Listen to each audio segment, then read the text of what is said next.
ہمیں غور کرنا پڑے گا. ہم نے یہ جو غور کرنا ہے، یہ اپنے بارے میں سوچنا ہے، یہ ہم نے آؤٹ سورس کر دیا ہوا ہے پولیٹیکل لیڈرز کو.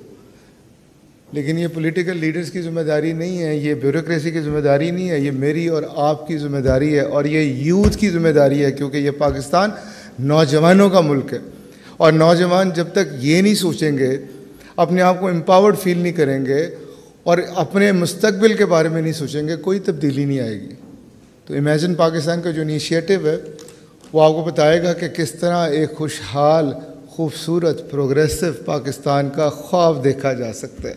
کس طرح صحت کی سہولیات مل سکتی ہیں، کس طرح ایجوکیشن عام ہو سکتی ہے، کس طرح انصاف مل سکتا ہے، کس طرح ہماری پر کیپٹل انکم بہتر ہو سکتی ہے، ایک عام آدمی کی حالت کیسے بدل سکتی ہے. اس پہ ڈیٹیل سے گفتگو میاں عامر صاحب کریں گے. ان کی بہت ریسرچ ہے اور وہ ایک کامیاب لیڈر ہیں. وہ ہیں جنہوں نے کر دکھایا پرائیویٹ سیکٹر ایجوکیشن کی. اگر پرائیویٹ سیکٹر نہ ہوتا میڈیکل کالجز میں یا یونیورسٹیز میں، تو آج اب ہمارے ملک کی تباہی مچی ہوتی. پرائیویٹ سیکٹر ہے تو ملک ایجوکیٹڈ ہے. تو یہ وہ لیڈر ہیں جنہوں نے کر دکھایا. میں صرف ایپسب کے پلیٹ فارم سے عرض کرنا چاہوں گا کہ ہمیں دو طرح سے محنت کرنی پڑے گی. ایک ہمیں انڈیویجول کے طور پر اپنے آپ کو بدلنا ہوگا، اور ایک ہمیں گورننس ماڈل کو بدلنا ہوگا. گورننس ماڈل میاں صاحب بتائیں گے اپنے آپ کو کیسے بدل سکتے ہیں. کوئی بڑا ماڈل نہیں چاہیے، ایک رول ماڈل چاہیے. اگر آپ ایک رول ماڈل چن لیں اور ان کے طریقہ کار پہ چل پڑیں تو اس دنیا میں، آخرت میں، ہر جگہ آپ کامیاب ہیں، اور کامیابی سسٹینیبل. لوگ کہاں کامیابی چاہتے ہیں؟ لوگ چاہتے ہیں پرسنل کامیابی ہو، جس طرح میاں عامر صاحب ہیں، یا سہیل افضل صاحب یہاں بیٹھے ہیں، یا شفیق صاحب بیٹھے ہیں، یا رحمان صاحب بیٹھے ہیں جنہوں نے یہ میڈیکل کالج بنایا. ان کا ایک پرسنل برانڈ ہے. لوگ چاہتے ہیں پروفیشنلی کامیاب ہوں، لوگ چاہتے ہیں سوسائٹی آگے بڑھے، لوگ چاہتے ہیں اسپرچولی کامیاب ہوں. تو اگر ہم ان سارے فیسٹس میں سسٹینیبل سکسیس چاہتے ہیں تو ہمیں سب سے پہلے اپنے آپ کو بدلنا پڑے گا. اور اپنے آپ کو بدل کے کیسا کرنا پڑے گا؟ سب سے بڑا سوال یہ آتا ہے، بھائی ہمیں ایک لیڈر کو فالو کرنا ہوگا. ایک ایسے لیڈر جو اس پوری دنیا کے لیے گائیڈنس لے کے آئے تھے، روشنی لے کے آئے تھے، رہنمائی لے کے آئے تھے، سیدھا راستہ دکھانے آئے تھے.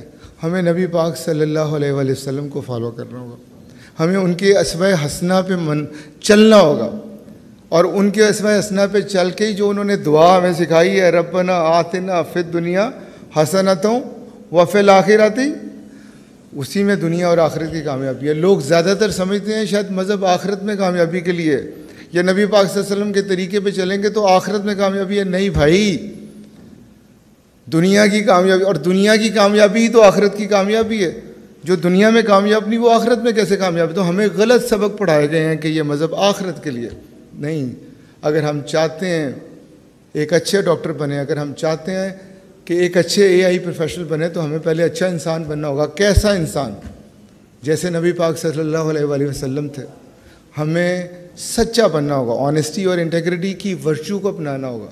ہمیں رسپانسبلٹی کی ورچو کو اپنانا ہوگا، جیسے نبی پاک صلی اللہ علیہ وسلم اپنے میسیج کو لے کے رسپانسبلٹی کے ساتھ پوری عرب میں میسیج اللہ تعالیٰ کا دے رہے تھے. ہمیں ایموشنلی انٹیلیجنٹ ہونا ہوگا، جیسے انہوں نے صلح حدیبیہ میں مظاہرہ کیا، جیسے انہوں نے فتح مکہ کے وقت مظاہرہ کیا.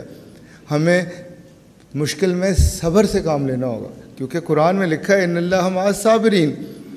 ہمیں کامیابی پر اللہ کا شکر ادا کرنا ہوگا، ہمیں انصاف کرنا ہوگا، ہمیں بہادری سے آگے بڑھنا ہوگا، ہمیں پریکٹیکل وزڈم سے کام لینا ہوگا، جیسے جنگ خندق میں اور باقی موقعوں پر نبی پاک صلی اللہ علیہ وسلم نے لیا. تو میرا میسیج بس یہی ہے کہ اگر ہم اس ملک کو بہتر کرنا چاہتے ہیں، ہم 100 سال کے ہونے جا رہے ہیں، پاکستان 100 سال کا ہونے جا رہا ہے. 80 سال میں ہمارا حال کچھ اچھا نہیں ہے، اچھا نہیں بلکہ بہت برا ہے.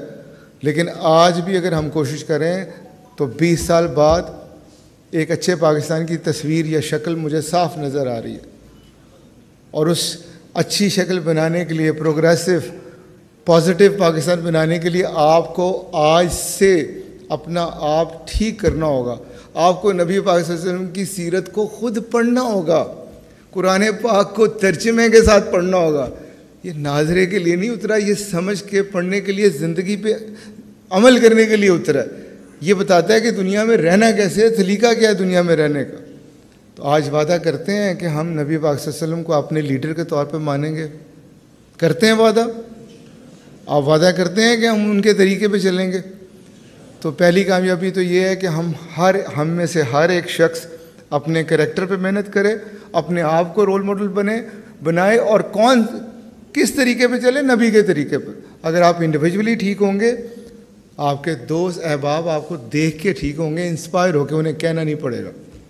آپ پروفیشنلی کامیاب ہوں گے کیونکہ لوگ honest, responsible, emotionally intelligent, empathetic, compassionate employees بھرتی کرتے ہیں. چور ڈاکو نہیں بھرتی کرتے.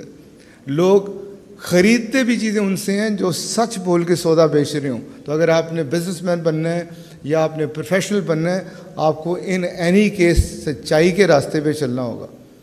اور دوسرا, ہمیں اپنے گورننس ماڈل کو ٹھیک کرنا پڑے گا, کیونکہ اگر یہ سب کچھ ٹھیک ہوتا تو ہم اس طرح تباہی کے دہانے پہ تو نہ ہوتے.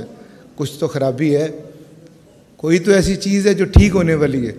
میاں عامر صاحب کی اس پہ بہت زیادہ ریسرچ بھی ہے, گرپ بھی ہے, اور وہ پاکستان سے محبت میں ایک سچے پاکستانی کے طور پر اور ایک سچے مسلمان کے طور پر یہ سمجھتے ہیں کہ میں اس دنیا سے جاؤں تو تسلی کے ساتھ جاؤں کہ میں نے اپنے لوگوں کے لیے میرا جو فرض تھا ان کو راستہ دکھانا وہ میں نے دکھایا. تو میں ایک دفعہ پھر شکریہ ادا کروں گا ایپسپ کا, کیونکہ ایپسپ نے یہ انیشیٹو لیا. سہیل افضل صاحب بھی یہاں بیٹھے ہیں, لیکن آج کی یہ تقریب پامی نے مینیج کی ہے, نورانی صاحب, شفیق صاحب, تھینک یو ویری مچ. اور دیکھیے گا یہ رحمان میڈیکل انسٹیٹیوٹ کو KPK کی تاریخ میں اسی طرح یاد رکھا جائے گا جس طرح علی گڑھ یونیورسٹی کو یاد رکھا گیا. Thank you very much.